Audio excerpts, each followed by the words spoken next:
안녕하세요, 레오렉스입니다. 한창일 때도 제가 영상에서 이야기를 한 적이 있기는 한데 코시국 후에 정말 많은 분들이 추천해달라, 소개해달라 그런 카테고리 제품군을 보면 노트북, 올인원 PC 비중이 꽤 높아요. 그래서 오늘은 요렇게 올인원 PC 하나를 이야기해 보려고 합니다.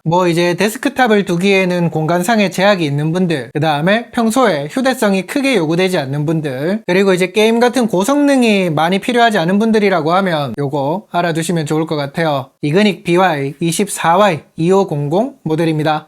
소개해 드릴게요. 개봉기는 따로 영상으로 찍지는 않았는데 패키지 구성은 모니터를 샀을 때랑 같다고 생각을 하시면 될 것 같아요. 그래서 본체와 스탠드를 조립해주는 과정이 필요한데요. 요거는 정말 누구나 쉽게 가능한 수준이라서 굳이 설명은 드리지 않아도 될 것 같습니다. 왜냐하면 드라이버만 돌릴 줄 알면 되거든요. 참고로 요거를 보고 짐작하신 분들도 있을 것 같은데 100×100 크기의 배서울 마운트가 내장되어 있어서 사용하시는 모니터 암이나 그런 게 있으면 꼭 이 스탠드를 쓰지 않고 좀 더 공간을 깔끔하게 활용하시는 것도 가능합니다.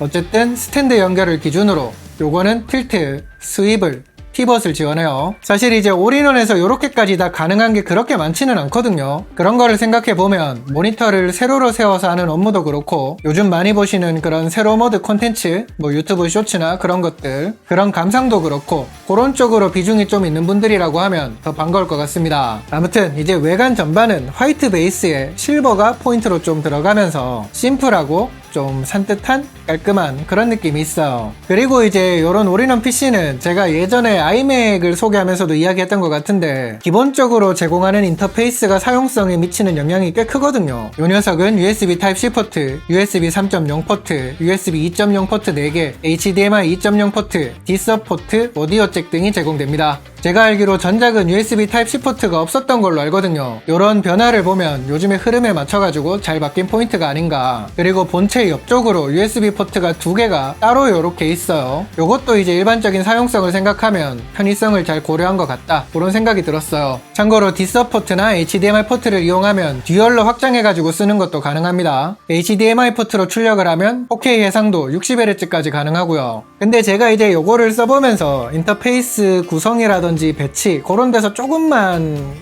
욕심이 더 생겼던 거는 뭐냐 하면 후속은 이제 USB Type-C 포트 그거를 옆쪽으로 하나 더 놔주면 좋지 않을까, 그런 생각은 들었어요. 그리고 이제 저 같은 사용자 입장에서는 SD카드 슬롯 그것도 있으면 좋을 것 같고 욕심이 계속 높아지죠? 어쨌든 요 디자인이라든지 마감 그거는 전반적으로 살펴봤을 때 생각보다 괜찮았다. 그래서 좀 놀랐다. 왜 이제 더 그랬냐 하면 제가 제품을 빌려가지고 소개하는 광고니까 좋게 이야기한다? 그게 아니고요. 아마 오래전부터 채널을 보셨으면 아실 텐데 제가 요 브랜드 제품을 좀 여러 번 소개드린 적이 있죠. 이벤트로 나눔을 한 적도 있고 그때 그 무렵의 제품들을 포함해가지고 지금까지 본 것들 중에 제일 마감도 그렇고 괜찮더라고요. 그래서 놀랬다. 그러면 이제 요거를 실제로 써봤을 땐 어떠냐?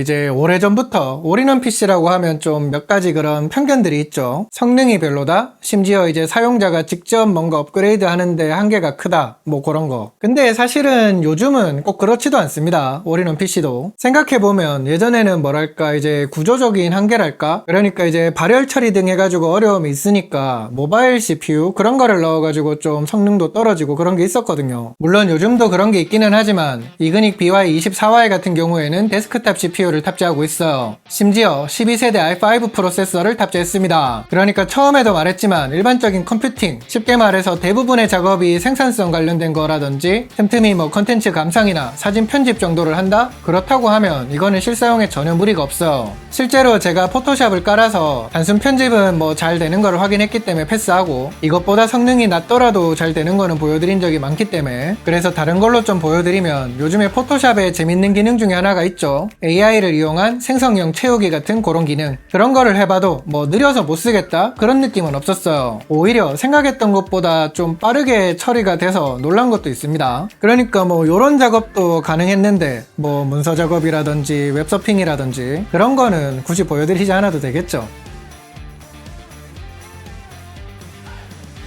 근데 이제 그런 거랑 별개로 개인적으로 이거를 써보면서 안티글레어 처리가 되어 있는 거, 그러니까 빛 반사가 적은 거, 이게 참 마음에 들더라고요. 아시겠지만 이렇게 화면을 자주 보는데 반사가 심하면 피로도도 그렇고 좀 힘들거든요. 그리고 이제 아까 말한 것 중에 업그레이드, 뭐 데스크탑하고 비교하면 이게 이제 제한적인 거는 맞죠. 근데 계속 말하지만 요 녀석의 쓰임새, 그거를 생각해보면 업그레이드에 욕심내는 하드웨어도 사실 따지고 보면 한정적이거든요. 쓰임새가 뻔한데 막 이렇게 계속 투자하는 것도 힘드니까. 그래서 뭐 따져보면 램이라든지 저장 공간 정도, 그런 거는 요것도 뒷판을 열어가지고 추가하거나 바꿔서 쓸 수가 있습니다. 요즘 대부분의 소비자들도 어느 정도 선에서 쓰려고 한다, 그런 가이드랄까? 커트라인, 그런 게 잘 잡혀 있잖아요. 그러니까 이런 거를 사면서 게임을 빡세게 돌릴 거야, 그런 분들은 없을 거란 말이죠. 그런 거를 생각해보면 충분히 괜찮게 구성된 제품이 아닌가, 그런 생각은 들었습니다. 그리고 뭐 팁 아닌 팁? 그렇게 좀 이야기를 드리면, 예전에 소개했던 그 게임 패스, 그걸로 이제 클라우드로 하면 뭐 좀 괜찮은 게임, 그런 것도 플레이하는 거는 가능해요. 성능 관련해서는 요 정도로 하고, 또 많이 다루게 될 부분, 컨텐츠 감상 측면에서 보면 FHD 해상도나 광시야각 IPS 패널 처리 같은 거는 평타 수준은 된다고 보였어요. 그러니까 뭐 한건 욕심내는 그런 제품이 아니라고 하면 충분히 괜찮게 쓸 수 있는 그런 수준은 보여줍니다. 아, 그리고 기본적으로 요것도 스피커도 포함되어 있어요. 고퀄리티 그런 수준을 기대하기는 힘들지만 자체적으로 소리가 나오는 데 의의를 두시면 괜찮게 쓸 수 있을 겁니다.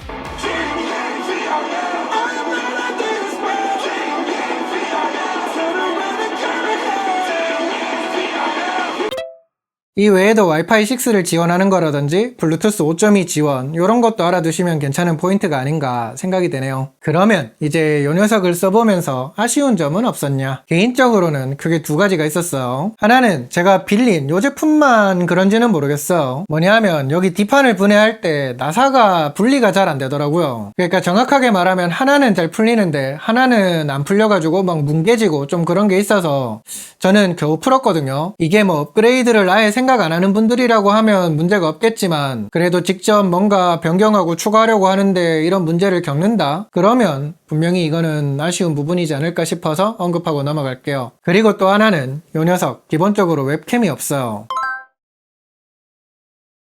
물론 이제 따로 장비를 가지고 있는 분들은 그게 또 문제가 안 될 수 있지만 아마 대부분의 소비자들은 이거 하나로 다 해결하기를 바랄 거란 말이죠. 그런 측면에서 보면 이제 아쉬움이 아닌가. 그래서 제조사는 후속에서는 그런 것도 좀 고민을 해보면 좋을 것 같아요. 웹캠. 지금 이게 기본 옵션 윈도우 11 운영체제가 포함된 가격이 849,000원입니다. 그러면 이제 여기서 고민되는 게 같은 비용을 투자해가지고 요거를 사느냐 아니면 조립해가지고 데스크탑을 사느냐, 그렇게 갈릴 것 같아요. 뭐 노트북이야 성격이 다르니까 논외로 하고, 만약에 이제 같은 고민을 하고 계신 분들이 있다고 하면 여기서 핵심은 공간 활용이랑 내 목적에 맞는 퍼포먼스, 이게 아닐까 싶어요. 그리고 뭐 일반적인 대탑 대비해가지고 데스크테리어 측면에서도 올인원이 좀 더 유리한 것도 있고요. 요런 부분들을 잘 고려해가지고 선택하시면 좋을 것 같습니다. 대탑은 다 연결하려면 공간 엄청 먹긴 하잖아요. 응? 오늘 영상은 여기까지 하겠습니다. 혹시 뭐 요 녀석에 대해서 궁금한 게 있다 하시면 댓글 많이 주시고요. 저는 또 다른 영상으로 빠르게 돌아오도록 할게요. 감사합니다. 빠이빠잉.